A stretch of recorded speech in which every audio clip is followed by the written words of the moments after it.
This is a reading from Yogananda's book, Whispers from Eternity. It's a book of mystical poetry and prayer demands. This is teach me to perform every work only to please thee. Father, teach me to perform all my work only to please thee. Let me feel thee as the electricity of life, moving the machinery of my bones, my nerves, and my muscles. In every heartthrob, every breath, every burst of vital activity, teach me to feel thy power.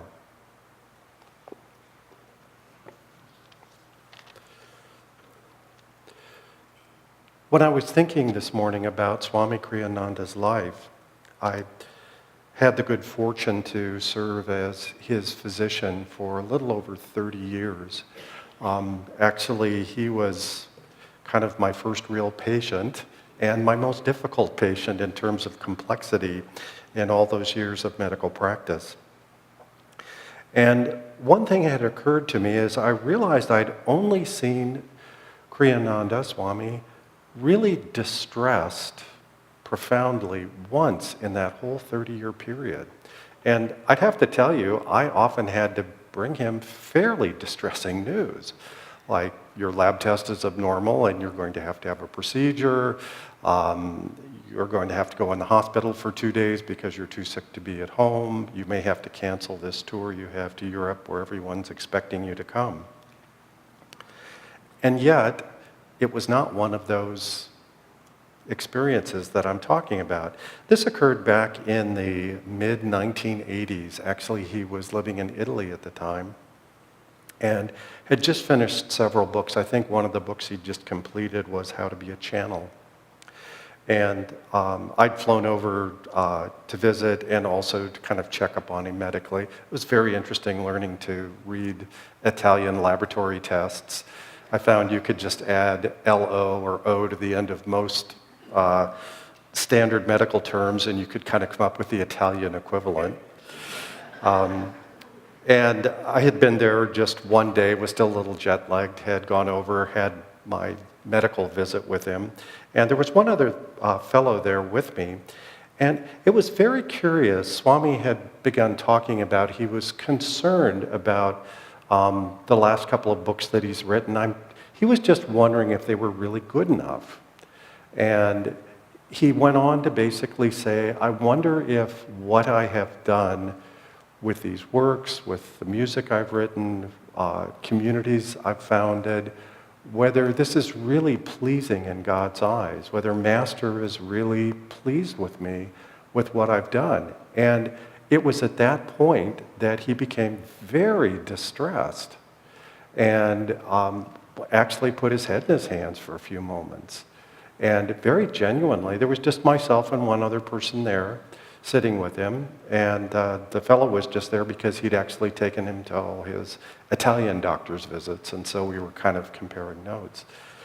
But I remember when Swami did that I realized the spiritual path is so much more subtle than I realized, because by any objective measure, the books he'd written, the work he'd done, anyone would say it was a wild success.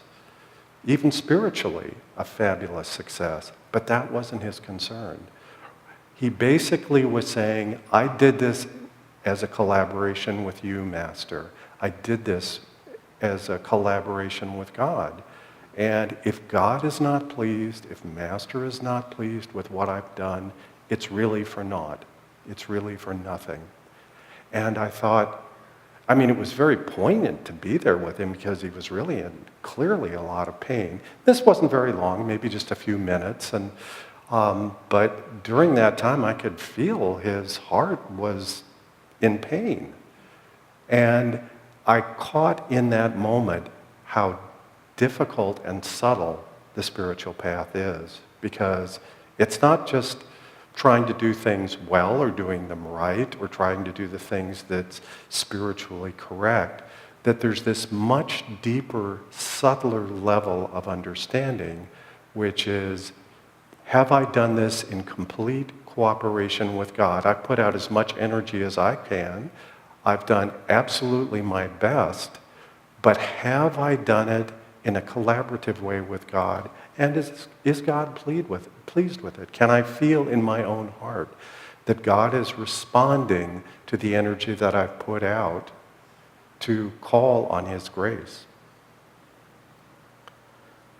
In fact, I think you could say that the sum total of our life, if lived spiritually, is a phenomenal collaboration with God, where we offer everything that we have and God supplies the power. God supplies the force that animates everything that we do and gives it meaning.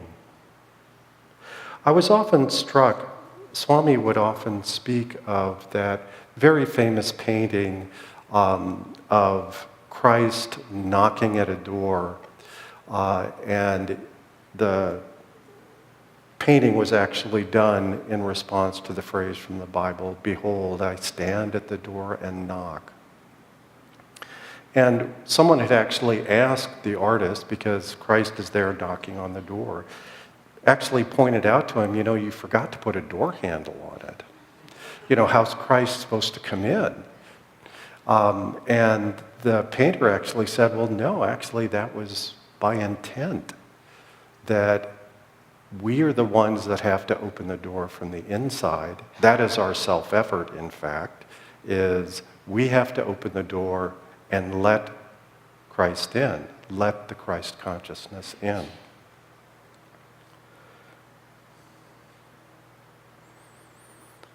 As Master said it, to see your lives as done with your own but God-given power. In the mid-1930s, when Yogananda was visiting India, he'd been in the United States since the 20s and had gone back for an extended visit. And a childhood friend of his, a fellow named Tulsi, came and fetched him and told him that a mutual friend of theirs, his father had just passed away, and couldn't he please come and in some way help? And so they were standing outside the house, and people were very distressed and upset by the death of this loved one. And Tulsi actually looked at Master and says, "Isn't there something you can do? Can't you help this?" And so Master actually went in and revived the man. And he was awake and alert and went on to live for some time after that. And the real question was, when Master was asked about this, is, would you have done that if you did not feel God's sanction for you to go in and revive this man, essentially bring him back to life using God's power? And Master's response was no. He basically was saying, well, just because I could do it doesn't mean I should do it. That I would only do it if I felt God's inner guidance that this is the right thing to do. I remember about 3 years ago, I was asked in Nevada County. Nevada County is in Northern California, where our main community is, Ananda Village, kind of our original community. And in Nevada County, it's about 100,000 people. It's a fairly small county. The local judicial system was realizing they needed to go through a transformation. They hadn't really taken into account, in working with people in the legal system, the fact that very often people who are being arrested or charged have mental health issues that can really impact their risks for being jailed or being in the justice system at all. And they'd always tried to sort of keep it separate. So if you were having a mental health issue or mental health problem, you were just as likely just to be jailed and essentially kind of warehoused, but not treated for your mental health disorder. And I'd been approached by one of the judges in the county because he knew in our medical practice that we'd really worked at sort of a groundbreaking approach to take people's behavioral health status into account with their medical care. About 10 years earlier, we'd kind of revamped our practice so that for the patients that we were seeing, and in our patient population, it's about 60% were impoverished. So this was a very high incidence of poor people, often who had behavioral health or mental health issues. And we had worked over this last 10-year period at really integrating that into our practice so that all our medical practitioners were well attuned to working with people's behavioral health problems as well as their medical issues. And we really saw this as something that needed to be integrated as a whole. Well, the judiciary was seeing at this point that they needed to make the same kind of leap because they were ending up with people who could actually be out in the community leading productive lives, but they were ending up in jail or in other kinds of programs where really it wasn't addressing their underlying problem, why they'd gotten into trouble in the first place, which in many cases could have been helped with counseling or substance use treatment or some kind of medical management. And so they'd come and ask me. I was known somewhat regionally for working on this, at least in the medical arena, and I said, well, sure, I'm happy to come and speak to your group of judges and attorneys on sort of how we've done with this. And they said, well, no, couldn't you help us design something that would be for us and in our unique situations as a judiciary trying to serve the people in this county and their needs legally? And I said, well, I don't know anything about legal things. In fact, I know a few good lawyer jokes, but that's about it. And they said, no, why don't you just put together what you can? And they gave me a few kind of rough ideas. And I thought, well, I'll go home and I'll research things. Other people have probably done this. And the several weeks went by that I had to prepare this. I actually tried to do a little research, and I found there was very little about this. I mean, a lot of people sort of talked about that it was a good thing to make sure that your police officers and your lawyers and judges were well attuned to people's behavioral health issues. But very few people had really done much with it. And so it kind of came down to the time they needed my notes for the conference that was coming up. And so I just kind of had to sit down and ask Master to help me write this. And in about 4 hours, put together, I thought, a nice, solid little 2-hour program.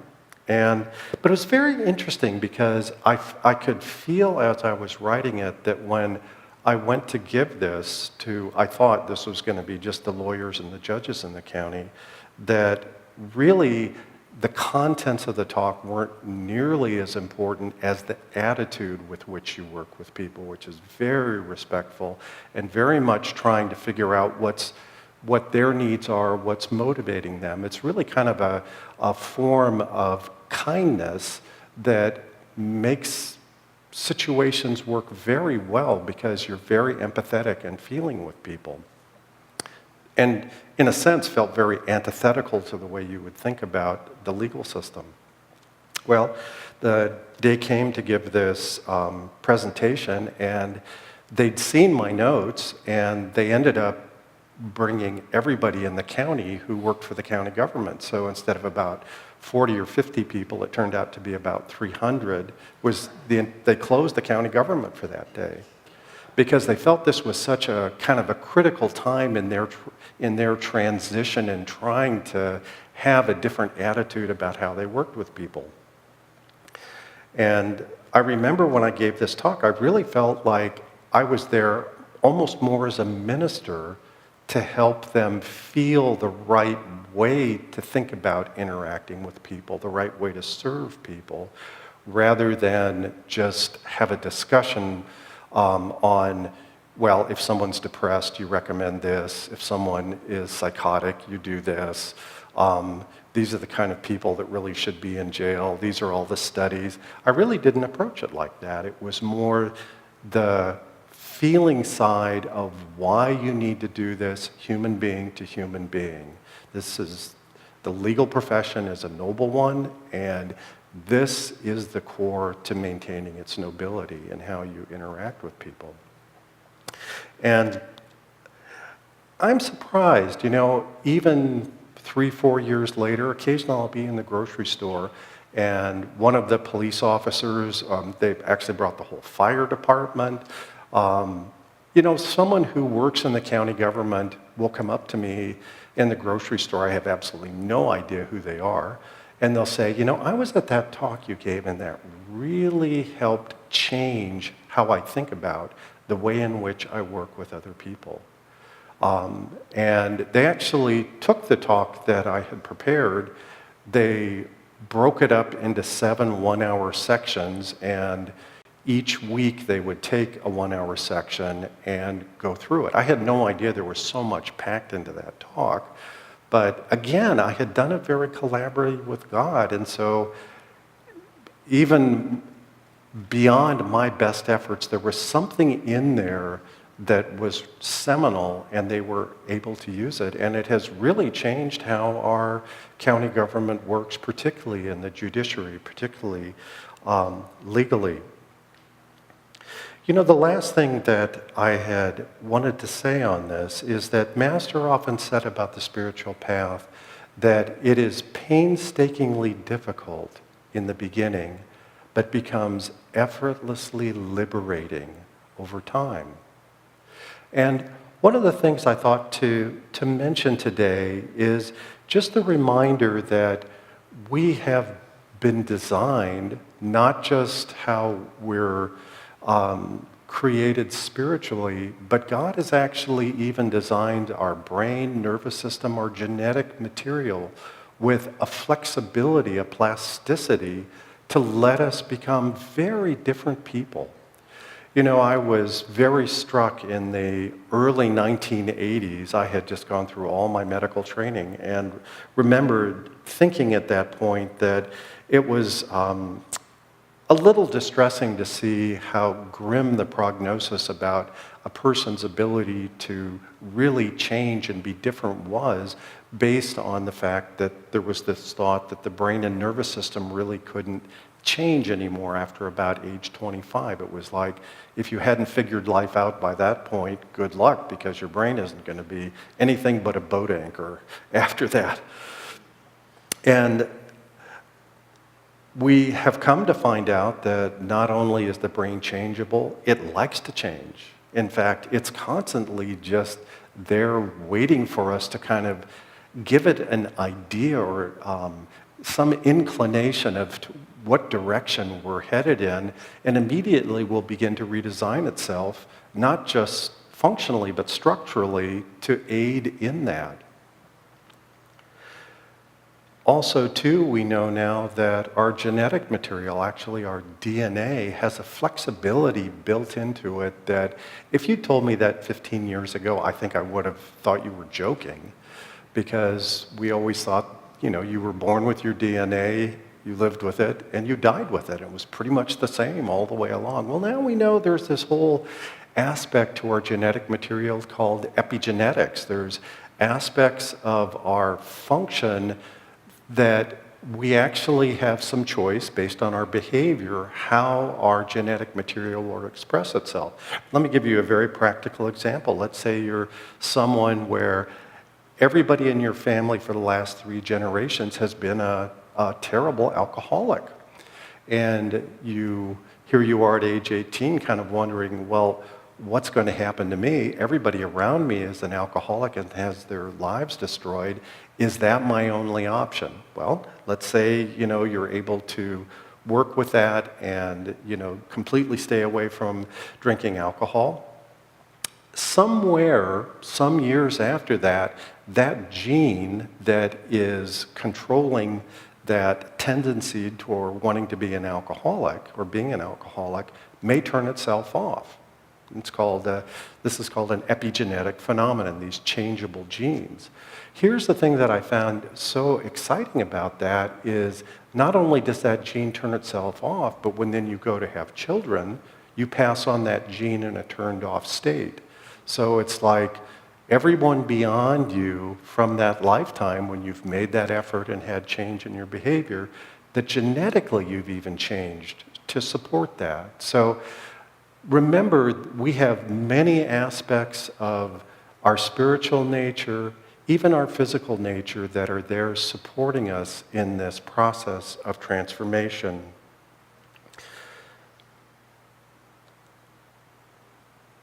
The way Swami would always talk about this, and again, I'll go back to my original story where I was talking about that one experience I had with him when he had been very distressed, was that the whole key to self-effort on the spiritual path is the heart. This is the point. Really, our effort is to keep our hearts open so that we can feel what God would like us to do, how God wants us to deal with our lives moment to moment. As it says in our purification ceremony, open your heart to me and I will enter and take charge of your life. And so it is for all of us that our self-effort, really all our effort, has to be focused on our spiritual unfoldment. But that is the key, is to keep our hearts open so that magical elixir of God's love can come into us and transform us and leave us changed forever.